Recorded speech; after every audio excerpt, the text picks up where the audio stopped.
É o assunto não só do dia, é o assunto do país que está acostumado aí a essas CPIs, no caso, essa da Covid-19. Afinal, essa CPI vai acontecer punição ou vai terminar em uma grande pizza à moda do brasileiro Jean Lopes? Eu acredito que essa CPI vai ser apenas um circo armado para que ela se torne um palanque para os políticos que a ela pertencem. Veja bem, uma CPI que tem o Aziz, ex-governador do Amazonas, como presidente, não pode ser levado a sério.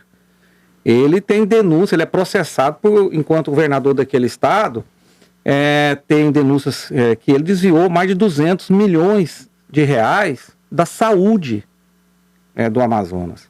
A esposa dele foi presa, o irmão foi preso por corrupção justamente na saúde. Esse senhor é o presidente dessa CPI.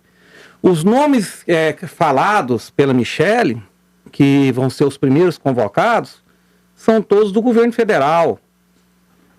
Dois deles, principalmente o Mandetta, se tornaram, oposição ao governo federal. O Mandetta foi oposição dentro do governo.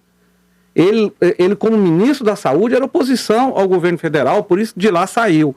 Então, não dá para levar a sério uma CPI como essa. Vai se tornar um palanque, vai tentar prejudicar e desestabilizar o governo federal o máximo possível, porque essa CPI é totalmente formada por oposição, alguns da extrema esquerda, outros corruptos notórios, como o próprio Aziz e o Renan Calheiros, que tem... No momento ele tem 9 processos no STF, já teve 15, mas que como foram engavetados, acabaram por prescrever. Então, eu não acredito que... eu acho que vai dar em pizza, mas o intento é realmente dar em pizza, porque o que querem é prejudicar o governo federal, desestabilizar, fazer politicagem, já visando as eleições de 22. Lucas. Daniel Santana, você concorda com a opinião do Jean Lopes? Você acha também que quem espera pelos culpados da morte de mais de 400 mil brasileiros irão se decepcionar? Lucas, eu penso parcialmente como Jean em um certo ponto, em outro não. Acho que, na minha opinião, não era o momento de mobilizar uma estrutura política dentro do Senado para poder se fazer a CPI relacionada a esse tema. Eu acredito que, e até pegando a sua pergunta, quem são os responsáveis pelas 400 mil mortes, eu acredito que era o momento de tentar salvar as vidas que a gente ainda não perdeu.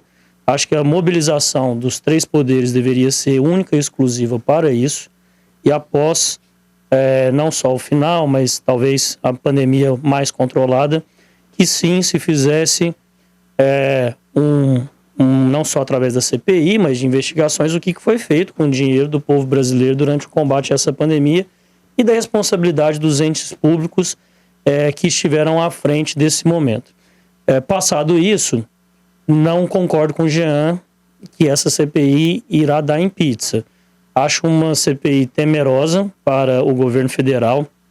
Ontem, talvez o fato que mais impressionou foi do senador Eduardo Girão, do Podemos, que é vinculado ou é parceiro do governo, e ele pediu para que se investigasse os passeios do Bolsonaro pelo comércio de Brasília durante a pandemia. Isso surpreendeu bastante. Sim, já. Não, porque assim, até para você poder continuar seu raciocínio, me diga uma CPI que está iniciando e não ter nenhum governador, nenhum prefeito convocado. Por exemplo, em dezembro, o João Dória viajou trancou São Paulo, fechou o comércio de São Paulo, colocou na tal fase vermelha para quebrar todo mundo lá e foi passear em Miami, curtir suas férias em Miami, no meio do auge da pandemia. Ele foi convocado? Não. Todos nós sabemos que o STF colocou nas mãos de governadores e prefeitos a responsabilidade de combater a pandemia. O governo federal coube e continuará cabendo apenas distribuir dinheiro e vacinas. A CPI não convocou ninguém dessa gente. Eu queria que você me explicasse isso. Não, eu não acho que... Eu não concordo com que não tenha sido convocado nem governadores, nem prefeitos para explicar os gastos. Acho que talvez até possa se fazer uma CPI nesse sentido e o governo deve trabalhar para isso. Só acredito, Só discordo de você no ponto de que eu não acredito que a CPI irá dar em nada. Irá dar em pizza. Se ela não chegar a uma conclusão em que você tenha uns processos que talvez ela queira atingir, que seja o presidente ou o primeiro escalão nesse momento do governo federal, eu acredito que pelo menos alguns, Jans, ficarão pelo caminho. A começar do ministro Pazuello, né, que já é tido como boi de piranha nessa pandemia. Uma das coisas que hoje o governo mais se preocupa é justamente de tentar blindar o presidente, mas não consegue blindar todos. Ontem foi aprovada na primeira sessão uma devassa, né, às ações do governo federal durante esse tempo da pandemia. Então eu não acredito que irá dar em pizza.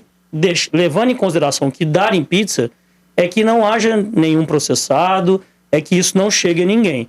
Também não acredito que chegue ao presidente Bolsonaro, mas eu acho que a algumas pessoas vai chegar sim. Cristóvão Espírito Santo, já ao meu lado, você acredita que vai terminar em pizza essa CPI? É apenas politicagem? Qual a sua opinião sobre esse assunto? Na verdade, a CPI ela tem alguns objetivos. O primeiro objetivo é desgastar o governo Bolsonaro até as eleições do ano que vem. Lembrando que nos Estados Unidos, estratégia semelhante foi aplicada em relação a Donald Trump pelos seus opositores. Donald Trump sofreu 2 processos de impeachment, cada um mais estapafúrdio que o outro, também na intenção clara de desgastá-lo durante a campanha eleitoral. Aliás, essa enfermidade, a Covid, ela cai como uma luva, né, nesse projeto de destruição de certas candidaturas no Ocidente. Aqui no Brasil não é diferente, é um problema real, mas que é aparelhado para fins políticos, como é o caso nesse momento. Um outro objetivo também dessa CPI é criar as condições para um processo de impeachment contra o presidente Bolsonaro. Eles vão tentar reunir todos os elementos possíveis para justificar um crime de responsabilidade por parte do presidente. O que é um absurdo completo, sendo justo, porque só o governo federal distribuiu entre auxílio emergencial e ajuda aos estados no combate à Covid praticamente 700 bilhões de reais. Se nós somarmos todo o investimento para combater a pandemia, chegou a 1 trilhão de reais. Nunca na história do país tanto dinheiro saiu da União para os estados em tão pouco tempo. Então houve um esforço do governo federal nesse sentido, reforçando que é uma decisão de abril do ano passado que impede o governo federal de agir em relação à pandemia em vários aspectos e delega essa competência a estados e municípios.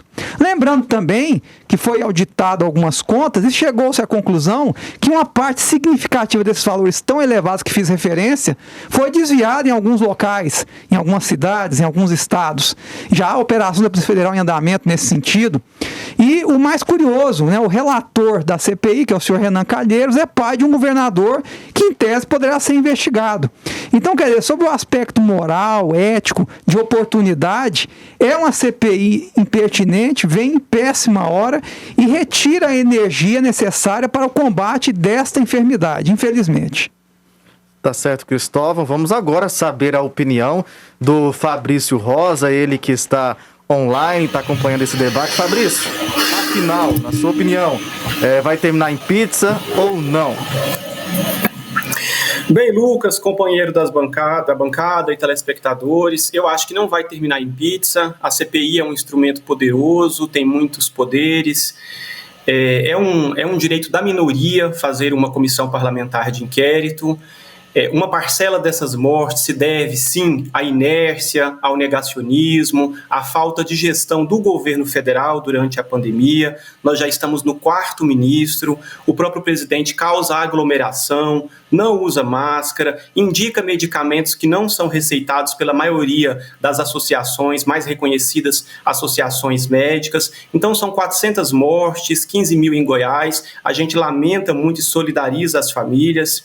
Eu acho que essa CPI traz dados novos. Nós acreditávamos que o Bolsonaro tinha recusado 3 vezes, mas ele, na verdade, ele recusou 11 vezes vacina e o povo brasileiro está morrendo. As pessoas estão em busca da 2ª dose, por exemplo, aqui em Goiás, em várias cidades, da Coronavac, e não tem encontrado a Coronavac, e o Bolsonaro recusou 11 vezes a participar consórcio COVAX Facility, não respondeu aos ofícios da Pfizer, nem respondeu ao Butantan. Então a CPI ela é um instrumento extremamente importante para mostrar a irresponsabilidade política e talvez também criminal, porque a CPI não é só política, ela é também jurídica, a irresponsabilidade de um presidente que faz rolês, que causa aglomeração intencionalmente. E me chamou a atenção ontem também na discussão ali, o senador Flávio Bolsonaro, bastante contraditório, alegando que havia aglomeração naquele local, por isso ele era contra uma CPI, mas será que agora ele está preocupado com a população? Porque ele e a família dele nunca se preocupou com a saúde da população.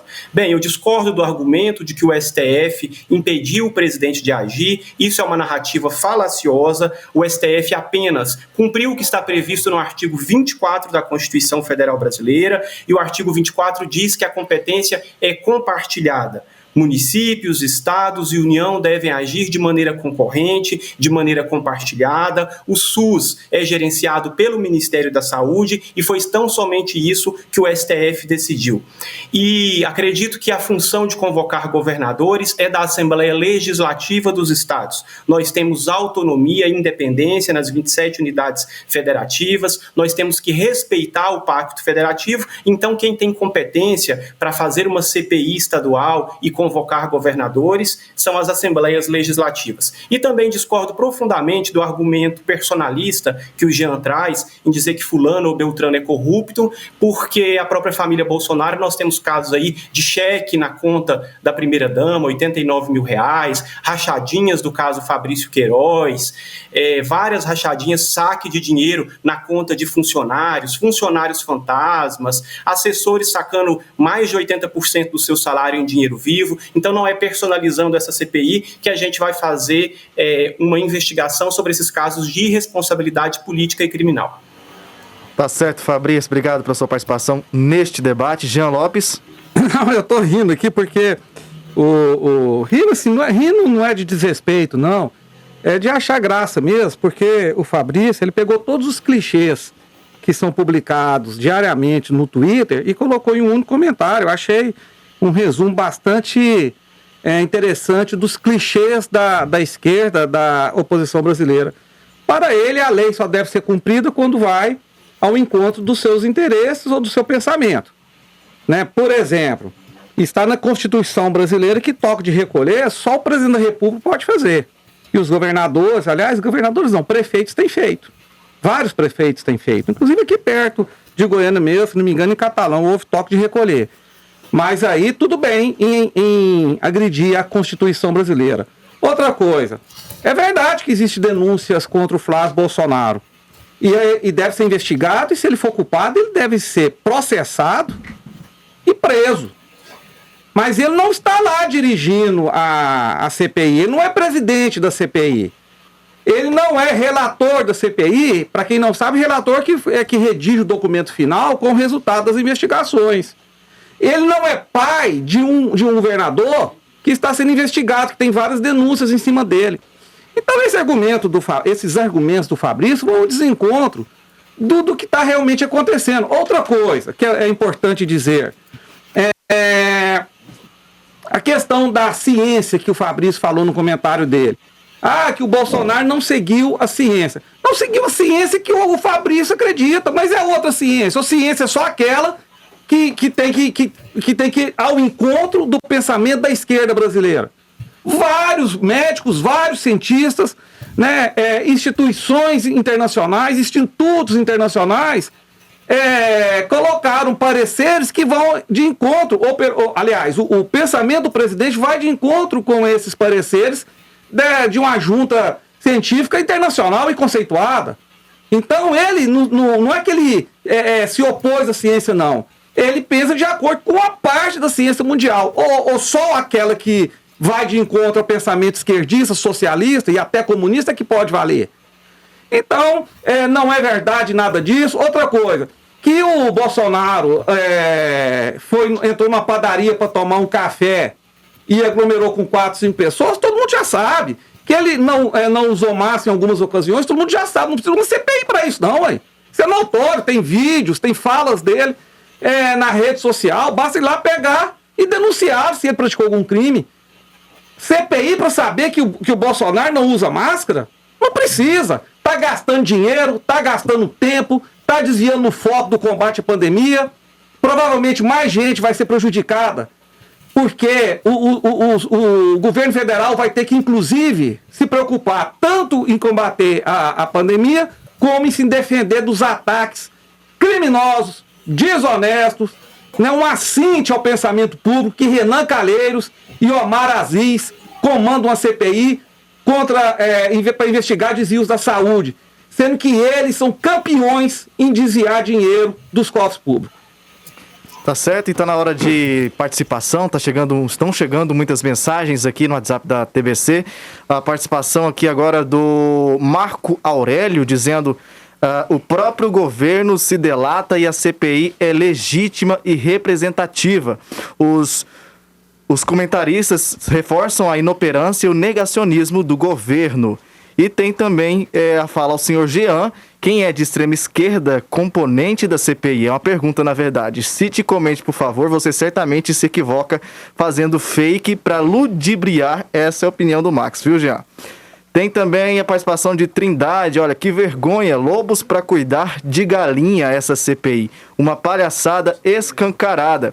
Enquanto essa cambada não for substituída, Câmara, Senado, STF, de acordo com o telespectador, com o ouvinte que está participando nesse momento, essa corja de bandidos tem que ser trocados urgentemente. Ao David Saulo de Trindade. Lucas. Sim? Não, só para responder ele, porque ele falou que eu disse uma fake aqui, eu não digo fake, eu comento, eu expresso meu pensamento, eu exprimo aquilo que eu acredito. Mas eu vou dar um exemplo, já que ele disse que não tem ninguém da extrema esquerda lá, o senhor Randolfo Rodrigues, né, filiado à rede, é um senador que a sua origem toda vem da extrema esquerda. Por exemplo, eu só vou dizer esse nome. Tá certo, tem só mais uma participação aqui. Bom dia, Vilmar, de Novo Horizonte. Esse Fabrício não se cria aqui no Goiás. Jean e Daniel, parabéns, essa é a opinião de Novo Horizonte. E daqui a pouquinho tem mais participação. Vamos entregar agora para Michele Buzon, que tem mais informação, né, Michele? Agora a gente vai para o intervalo, daqui a pouquinho eu volto para o debate de outros temas.